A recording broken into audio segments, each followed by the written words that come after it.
Baik, kita mulai diskusi kita kali ini ya. Assalamualaikum warahmatullahi wabarakatuh. Selamat pagi, rekan-rekan saya. Di sini pada Zoom meeting kita kali ini, kita akan mendiskusikan tentang stigma kesehatan mental. Nah, sebelum kita lanjut ke diskusi yang lebih dalam, kita akan perkenalkan diri dulu. Perkenalkan, di sini saya Manda Mutiah sebagai moderator. Dan perkenalkan saya Shalwa Ramadhani. Dan saya Nurani Simbolon. Baik, lanjut kita masuk ke sesi diskusi kita. Nah, pada submateri yang pertama, kita akan membahas diskusi tentang pemahaman dan persepsi terhadap stigma kesehatan mental. Nah, di sini saya akan mengumpulkan pendapat teman-teman semua. Untuk pertanyaan yang pertama, di sini saya akan meminta pendapat dari Lorani. Apa yang Lorani ketahui tentang stigma kesehatan mental di kalangan mahasiswa? Menurut saya, stigma kesehatan mental di kalangan masyarakat itu masih cukup kuat, dan terlihat sangat berbagai bentuk, seperti anggapan bahwa mahasiswa itu mengalami stres berat, kecemasan, dan ataupun depresi. Jadi banyak mahasiswa sebenarnya membutuhkan bantuan, tetapi mereka ragu untuk bercerita karena takut dinilai buruk oleh teman-temannya. Akibatnya, karena mereka memendam masalah, membuat kondisi mereka semakin berat, stigma semacam inilah yang membuat isu kesehatan mental terasa jauh lebih sensitif dibandingkan masalah fisik. Baik, jadi di sini pendapat dari Lorani menyatakan bahwa stigma kesehatan mental di kalangan mahasiswa itu masih cukup kuat ya, dan masih tergolong sensitif juga, karena banyak contoh-contoh yang bisa kita temui dari luar itu udah berbagai banyak bentuknya gitu, entah dari stres, kecemasan, bahkan depresi gitu ya. Baik, selanjutnya saya ingin bertanya nih kepada Salwa, bagaimana Salwa mendefinisikan stigma kesehatan mental? Apakah Salwa merasa stigma tersebut itu ada di lingkungan kampus atau bagaimana? Ya baik, menurut saya definisi dari stigma kesehatan mental ini merujuk kepada kondisi psikologi seseorang yang mana jika seseorang itu mengalami yang namanya gangguan kesehatan mental, maka mereka tak jarang dicap sebagai orang yang tidak normal ataupun yang lemah gitu. Nah, jadi menurut saya sendiri itu, saya merasa bahwa stigma tersebut pasti ada di lingkungan kampus. Kenapa? Karena mungkin, stigma kesehatan mental ini atau gangguan bisa jadi, seorang mahasiswa itu terkena gangguan mental, mungkin saja, diakibatkan oleh stres atau karena banyak tugas, ataupun tuntutan-tuntutan lain yang membuat mereka itu, menjadi pribadi yang mengalami gangguan terhadap, kesehatan mentalnya gitu. Nah, mungkin banyak dari mahasiswa itu, takut bercerita ataupun mengungkapkan isi hatinya ataupun, ketakutannya terhadap sesuatu karena mereka itu takut dianggap, sebagai orang yang aneh ataupun tidak normal, seperti itu. Baik, jadi menurut Salwa sendiri itu Eee, merasa ya masih ada, dan itu Iya, berarti tergolong masih cukup kuat ya untuk kesehatan iya. mental ini? Baik. Oke, untuk selanjutnya saya akan bertanya kepada Lora lagi.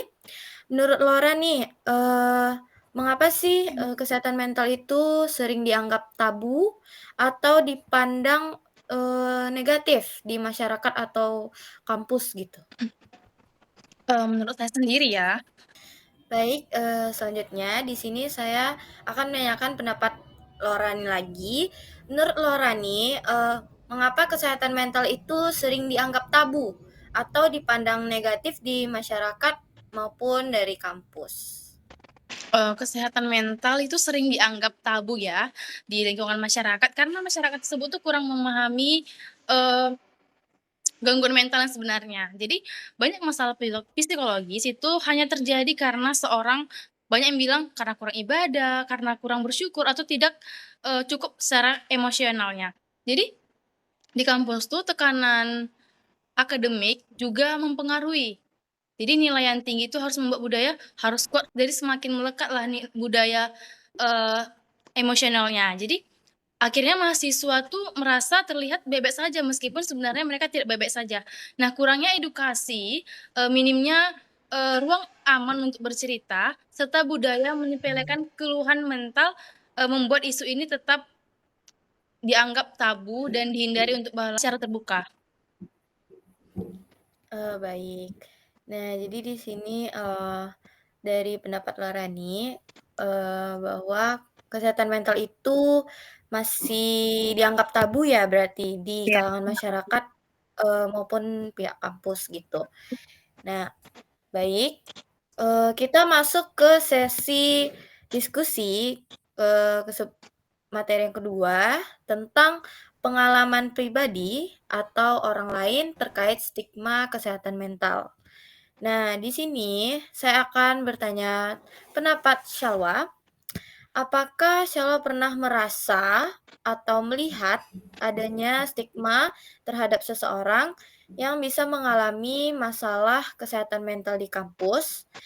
Mungkin bisa Syalwa ceritakan pengalaman tersebut bagaimana? Baik, mungkin, sepengalaman saya selama, berkuliah, itu saya belum pernah, melihat secara langsung seseorang yang mengalami gangguan kesehatan mental tersebut. Tapi saya merasa tentu di lingkungan kampus itu pasti ada orang yang mengalami gangguan kesehatan mental. Karena yang tadi, yang pertama mungkin karena mereka stres dengan tugasnya, atau dia tidak, nyaman dengan lingkungannya, yang lingkungannya ini tidak pernah, menjadi lingkungan yang mendukung ataupun lingkungan yang suportif untuk dia. Nah, karena, eee, seperti hal-hal tersebut itu mungkin salah satu faktor mengapa seseorang itu, mengalami, gangguan kesehatan mental. Nah, jadi intinya tuh sejauh ini saya belum pernah melihat secara langsung, kalau seseorang itu terkena gangguan terhadap kesehatan mentalnya, tetapi saya rasa di lingkungan kampus itu pasti ada, eee, seseorang yang mengalami gangguan kesehatan tersebut. Baik. Jadi, dari pendapat Syalwa sendiri belum terlihat ya sejauh ini, Belum terlihat orang langsung. yang mengalami kesehatan mentalnya terganggu dan sebagainya. Baik, di sini saya akan bertanya tentang pendapat dari Lorani. Apakah Lorani, rasakan atau amati gitu, ketika seseorang mengungkapkan masalahnya tentang kesehatan mentalnya di kampus? Jadi ketika seorang itu mengungkapkan masalah kesehatan mentalnya, saya melihat reaksi orang-orang itu cukup beragam nih. Jadi ada yang menunjukkan empati dan berusaha mendengarkan, tapi ada juga yang eee, langsung menghakimi atau menyepelekan. Jadi seringkali orang merasa, tidak nyaman atau bingung bagaimana sih cara meresponnya, sehingga mereka memilih diam atau mengalihkan pembicaraan. Mmm, jadi seperti itu ya. Jadi kalau yang menurut Lorani nih, apa yang Lorani rasakan gitu? Saya rasakan itu Kalau dari pribadi Lorani misalnya gitu, ada saya yang bercerita tentang sangat berempati karena, saya berpikir gimana sih kalau saya di posisi dia, saya akan memberikan saran dan tidak menghakimi dia. baik, terima kasih. Selanjutnya saya akan bertanya, pendapat Syalwa. Bagaimana, menurut Syalwa mahasiswa yang mengalami masalah kesehatan mental tersebut diperlakukan oleh teman-teman atau dosen? Nah, baik, mungkin tidak semua ya, tapi, mahasiswa yang mengalami, kesehatan mental itu mungkin diperlakukan secara berbeda-beda. Misal ada mereka yang diterima dengan mereka bercerita gitu kan. Nah, ada juga orang yang menjauhi. Misalnya nih temannya mengalami gangguan kesehatan mental. Nah, ada temannya ini yang mungkin saja menjauhinya ataupun meremehkannya. Nah, misalnya itu kalau di kalangan dosen juga ataupun teman-teman yang lainnya, misalnya ada seorang yang mengalami gangguan kesehatan mental ini izin tidak masuk kelas. Nah, mungkin sebagian orang ataupun dosen ataupun temannya itu menganggap dia itu pemalas, tidak disiplin gitu kan. Nah, padahal kalau kita tahu alasan dia kenapa dia bolos, kenapa dia tidak masuk kelas, mungkin saat itu dia sedang mengalami burnout gitu. Burnout itu kan kayak mungkin dia lagi stres sekali gitu kan. Mungkin memang ada hal-hal yang berkaitan dengan kesehatan mentalnya itu sehingga membuat dia tidak tidak masuk ke kelas gitu, seperti itu. Baik, jadi dari pendapat Syawal tadi, kalau ada mahasiswa yang mengalami kesehatan mental, itu kalau dari pandangan dosen, memungkinkan kalau mahasiswa tersebut itu sedang malas atau sedang, eee, gimana ya bilang, tidak melakukan, aktivitas apa ya? Mungkin lebih ke tidak disiplin ya, Iya. ya tidak disiplin ke kampus gitu, belajar gitu. Kan mereka kan belum tahu ya kenapa alasan. Seharusnya kita perlu tahu dulu kenapa sih dia nggak masuk gitu sebelum kita menyimpulkan seseorang itu entah dia pemalas, entah apa gitu kan. Mhm. Nah, jadi, mungkin bisa saja dosen tersebut, menilai, dari cara pandang dosen itu mahasiswanya, terlihat kurang disiplin dan malas gitu ya. Ya betul. Baik, selanjutnya, kita akan masuk ke submateri tentang persepsi terhadap pengaruh media dan lingkungan sosial. Nah, di sini saya akan bertanya, menurut pendapat Lorani, bagaimana media itu, baik itu sosial media atau media mainstream, berperan dalam membentuk persepsi Lorani tentang stigma kesehatan mental di kalangan mahasiswa? Jadi, media sosial itu punya peran yang sangat besar ya, membentuk persepsi saya sih, jadi di kalangan mahasiswa. Satu sisi, media sosial sering memunculkan konten yang memberikan pengalaman lebih baik tentang kesehatan mental. Misalnya nih, edukasi tentang depresi, kecemasan, atau pentingnya mencari bantuan profesional. Nah, jadi konten seperti ini tuh membantu mengurangi stigma karena membuat isu kesehatan mental terlihat lebih normal dan dekat dengan kehidupan sehari-hari. Namun di sisi lain, media sosial juga kadang menampilkan kesehatan mental secara berlebihan atau tidak akurat.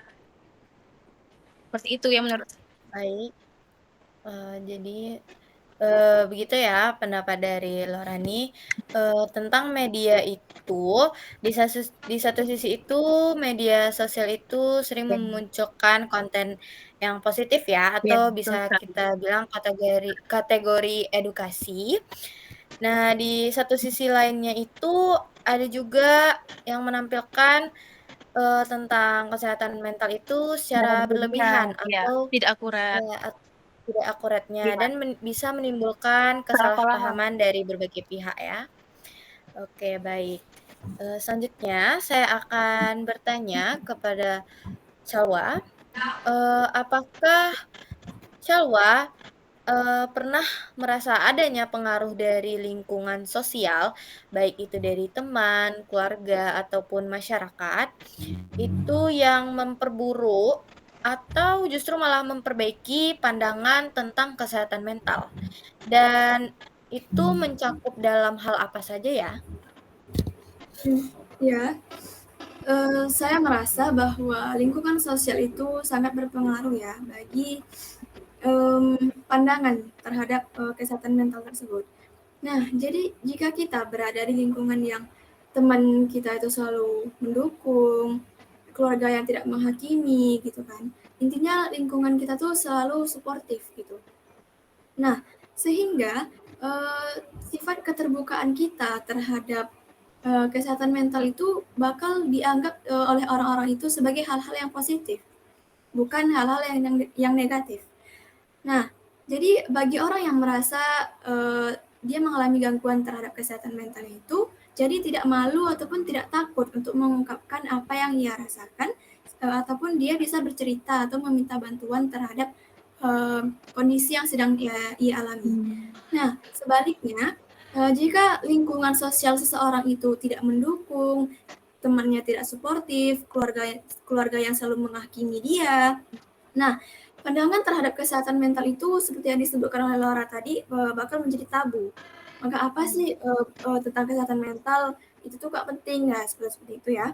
Nah, malahan ada orang yang mengatakan bahwa berbicara mengenai kesehatan mental tersebut tuh bakal dibilang kamu itu kurang bersyukur lah, Iya. kamu tuh kebanyakan drama lah. Padahal kesehatan mental itu sangat penting di zaman sekarang ini. Baik, jadi pendapat dari Shalwa tadi menjelaskan ya kedua dari dampak baiknya maupun dampak buruknya dari lingkungan sosial. Nah, kalau pada lingkungan sosial yang baik itu justru akan diperhatikan oleh bisa saja dari teman, keluarga, dan bahkan mereka itu peduli terhadap kesehatan mental orang tersebut. Nah, sedangkan kalau misalnya di lingkungan yang buruk atau tidak mendukung nih, nah pasti, pandangan teman-teman ataupun keluarga itu menganggap kesehatan mental itu adalah, eee, hal yang nggak penting gitu ya, dianggap Ya, kita itu jadi kurang bersyukur dan, eee, tidak adanya, kepedulian ya berarti di kesehatan mental jika berada di lingkungan sosial yang tidak mendukung. betul. Baik, Sama. baik, assalamualaikum warahmatullahi wabarakatuh. Selamat pagi teman-teman semuanya. Di sini, saya selaku moderator, kita akan melanjutkan diskusi kita, karena kemarin sempat ada beberapa kendala, jadi kita bisa melanjutkannya hari ini. Nah, untuk diskusi kita akan melanjutkan pada submateri tentang sikap terhadap mahasiswa dengan masalah kesehatan mental. Nah, di sini saya akan bertanya pendapat Lorani, bagaimana Lorani merasa terhadap mahasiswa yang secara terbuka mengungkapkan bahwa mereka sedang menghadapi masalah kesehatan mental. Jadi menurut saya bahwa mahasiswa yang berani mengungkapkan masalah kesehatan mental secara terbuka justru mereka mempunyai keberanian yang besar. Jadi tidak semua orang itu mampu jujur tentang apa yang mereka rasakan. Apalagi di lingkungan kampus yang kadang menuntut semuanya itu harus terlihat kuat dan bebek saja. Nah, ketika seseorang itu mau bercerita, itu artinya mereka tuh sedang mencoba mencari pertolongan atau ingin didengar. Jadi saya pribadi menghargai sikap seperti itu karena itu tuh bisa menjadi langkah awal menuju pemulihan. Baik, jadi Lorani berpendapat bahwa mahasiswa yang berani mengungkapkan apa perasaannya tentang masalah kesehatan mental secara terbuka itu justru menunjukkan keberanian yang sangat besar ya.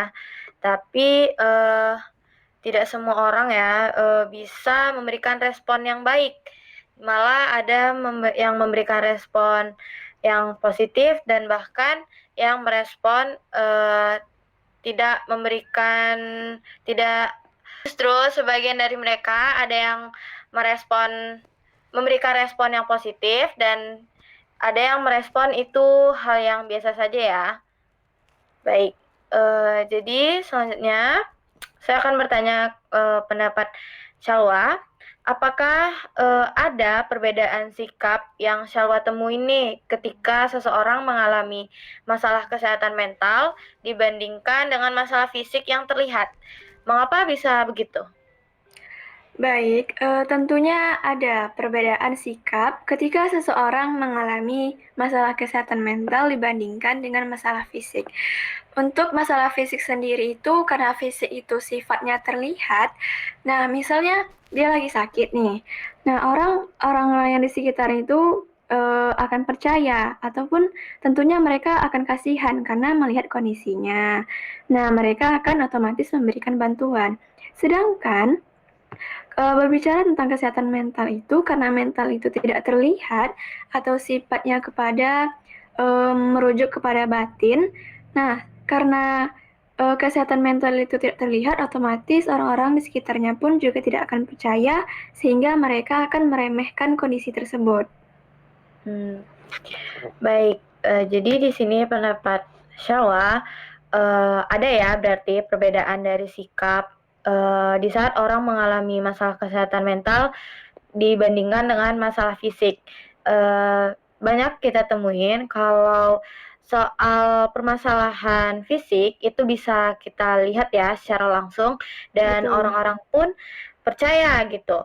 Nah, sedangkan jika seseorang mengalami masalah kesehatan mental itu justru tidak terlihat dan bahkan tidak banyak orang gitu yang percaya karena itu tadi ya masalah kesehatan mental itu rusaknya bukan fisiknya yang rusak tetapi tentang masalah batin ataupun kejiwaan seseorang. Baik, di sini saya akan bertanya pendapat Lorani, apa yang seharusnya dilakukan oleh teman-teman atau dosen jika mereka mengetahui seorang mahasiswa sedang mengalami masalah kesehatan mental?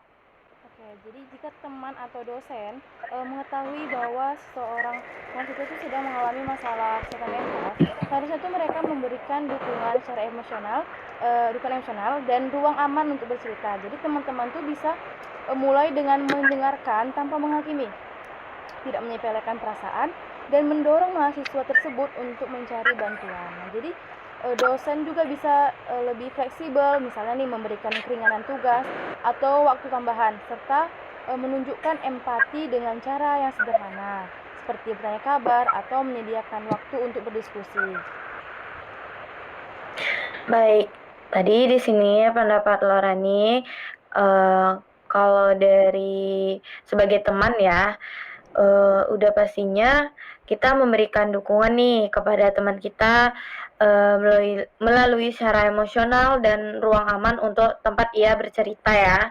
Dan tentunya kita sebagai temannya bisa memulai hal tersebut dengan mendengarkan tanpa menghakimi dan tidak menyepelekan perasaan tersebut.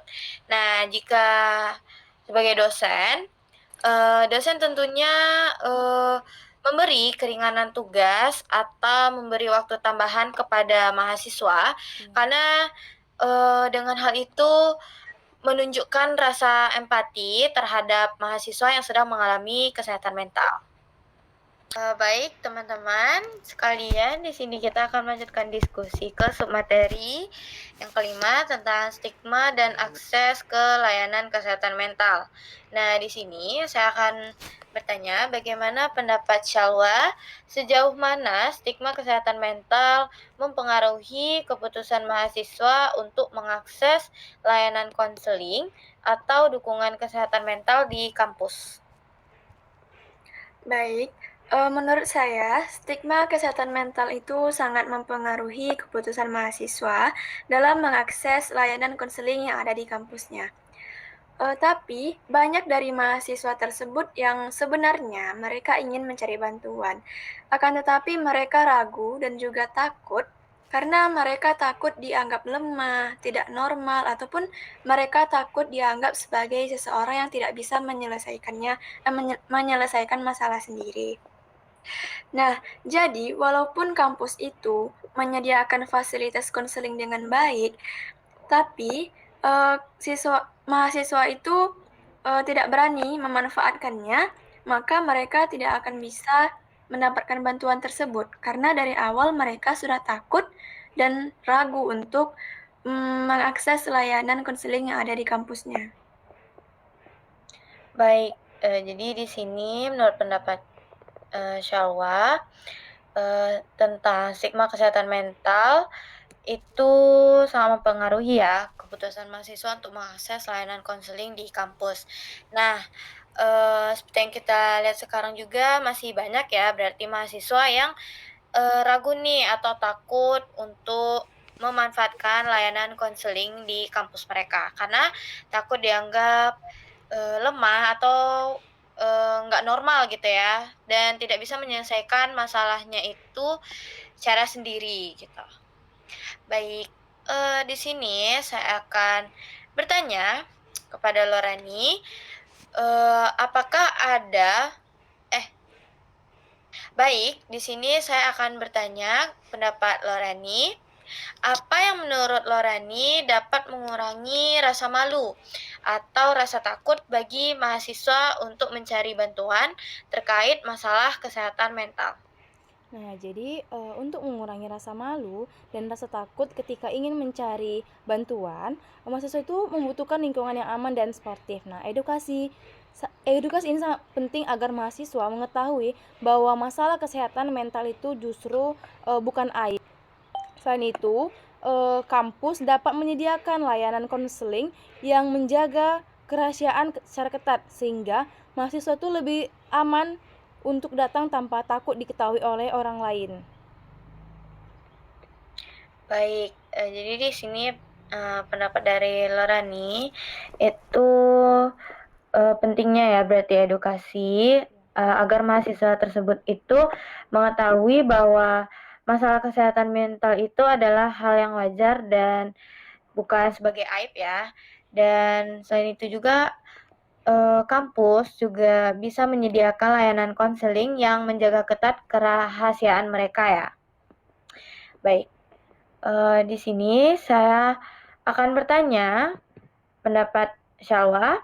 Apakah Syalwa merasa bahwa layanan kesehatan mental itu yang berada di kampus sudah mencukupi dan dapat diakses dengan mudah oleh mahasiswa?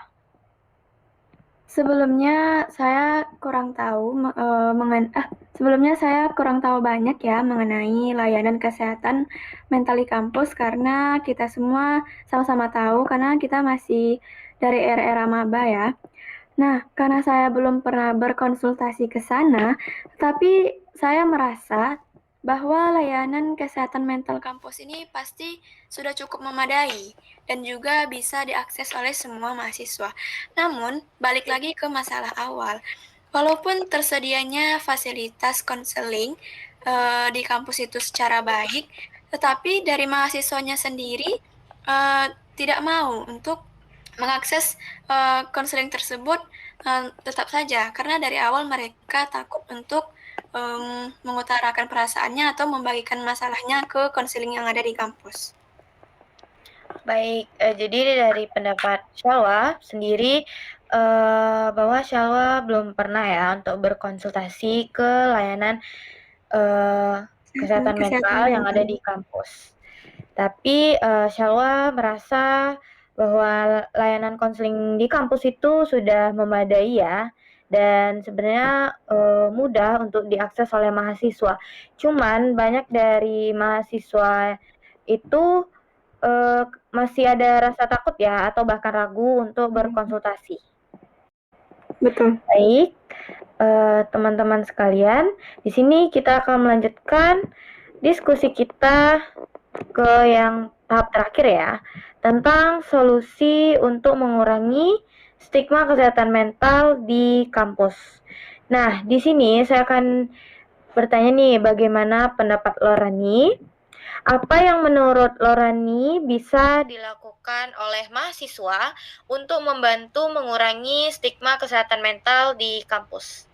Jadi menurut saya mahasiswa itu sebenarnya bisa berperan besar dalam mengurangi stigma kesehatan mental di kampus. Nah, salah satu cara efektif adalah dengan mulai membangun budaya saling mendengarkan dan tidak menghakimi. Jadi mahasiswa itu dapat membuat komunitas atau kelompok diskusi yang membahas kesehatan mental secara santai dan terbuka. Jadi membagikan membagikan informasi yang benar di media sosial juga dapat membantu mengubah cara pandang teman-teman yang lain. Jadi yang terpenting itu mahasiswa itu bisa mulai dari hal kecil, tidak meremehkan keluhan orang lain, dan berani menunjukkan bahwa meminta pertolongan bukan sesuatu yang memalukan. Baik, jadi di sini tadi pendapat dari Loranie bahwa mahasiswa sendiri itu sebenarnya bisa berperan besar ya dalam mengurangi stigma kesehatan mental yang berada di kampus. Dengan salah satu cara atau cara yang paling kecil dulu adalah dengan membudidayakan saling mendengarkan tanpa menghakimi ya. Jadi mahasiswa juga dapat membuat komunitas atau kelompok kelompok diskusi yang membahas tentang kesehatan mental secara terbuka. Baik, selanjutnya saya akan bertanya pendapat Shalwa. Apakah Shalwa melihat pentingnya adanya pelatihan atau workshop tentang kesehatan mental nih bagi mahasiswa dan staf di kampus? Mengapa? Baik, ini merupakan salah satu hal yang sebenarnya harus dinotis ya oleh pihak kampus, karena menurut saya di kampus itu sangat perlu diadakan pelatihan atau workshop mengenai kesehatan mental bagi mahasiswa dan juga staf kampus. Kenapa? Karena kesehatan mental ini merupakan hal yang sangat-sangat penting untuk kita jaga dan sangat-sangat mengkhawatirkan jika kesehatan mental terhadap seseorang itu memburuk. Karena mungkin saja dari masalah gangguan kesehatan mental tersebut bisa menimbulkan hal-hal yang negatif. Mohon maaf, mungkin bisa saja sampai bunuh diri ataupun mereka bisa mengalami stres yang membuat seseorang itu kehilangan akal. Jadi intinya pelatihan atau workshop ini sangat penting ya diadakan di kampus. Mungkin boleh 1 bulan sekali ataupun 2 bulan sekali untuk juga untuk mengefektifkan pandangan orang terhadap kesehatan mental itu, bahwa kesehatan mental itu memang penting. Baik, jadi di sini dari pendapat awal sudah pasti ya pentingnya ada pelatihan ataupun workshop tentang kesehatan mental bagi mahasiswa dan maupun semua staf di kampus ya. Betul. Baik, untuk pendapat yang terakhir kita akan dengarkan dari Lorani. Jadi menurut Lorani, seberapa penting pendidikan tentang stigma kesehatan mental dalam kurikulum universitas? Menurut saya, pendidikan mengenai stigma kesehatan mental dalam kurikulum juga sangat penting karena mahasiswa adalah generasi yang akan membawa perubahan di masyarakat. Jadi jika sejak awal aja mereka udah dibekalin pemahaman yang benar, maka mereka akan tumbuh menjadi individu yang peduli dan tidak mudah menghakimi. Jadi menjadikan topik ini tuh jadi bagian dari kurikulum, menjadi membuat kesehatan mental dipandang sebagai isu serius, bukan sekedar tambahan. Nah, dengan begitu kampus tuh dapat menciptakan lingkungan yang inklusif, aman, dan mendukung bagi semua mahasiswa, terutama mereka yang sedang berjuang dengan kondisi psikologisnya. Baik, jadi pendapat dari Lorani bahwa pendidikan tentang mengenai stigma kesehatan mental dalam kurikulum universitas itu sangat penting ya, karena mahasiswa adalah generasi yang membawa perubahan masyarakat. Nah, jadi jika mahasiswa itu sudah dibekali dengan pemahaman yang benar, maka mereka bisa akan tumbuh menjadi individu yang lebih sensitif, peduli, bahkan peka ya terhadap semua keadaan gitu, dan tidak mudah untuk menghakimi. Dan justru topik kesehatan mental ini tuh bagus ya, dan bisa dipandang secara keseluruhan itu merupakan isu yang serius dan bukan hanya sekadar tambahan gitu ya, atau hal yang biasa gitu.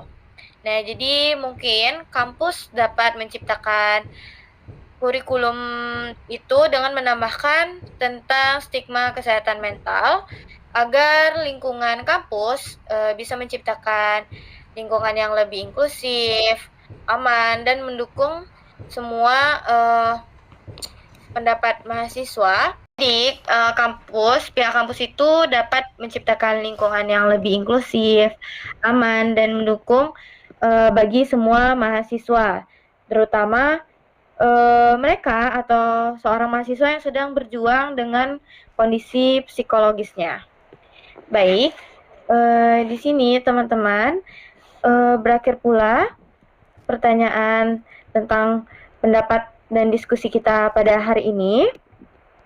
Saya selaku moderator akan menutup diskusi kita tentang stigma kesehatan mental pada hari ini. Maka jika saya ada kesalahan kata, mohon dimaafkan. Saya selaku moderator menutup diskusi ini dengan mengucapkan terima kasih kepada teman-teman semuanya yang sudah meluangkan waktunya. Dan baik, saya akan tutup dengan Assalamualaikum warahmatullahi wabarakatuh. Terima kasih teman-teman. Waalaikumsalam warahmatullahi wabarakatuh.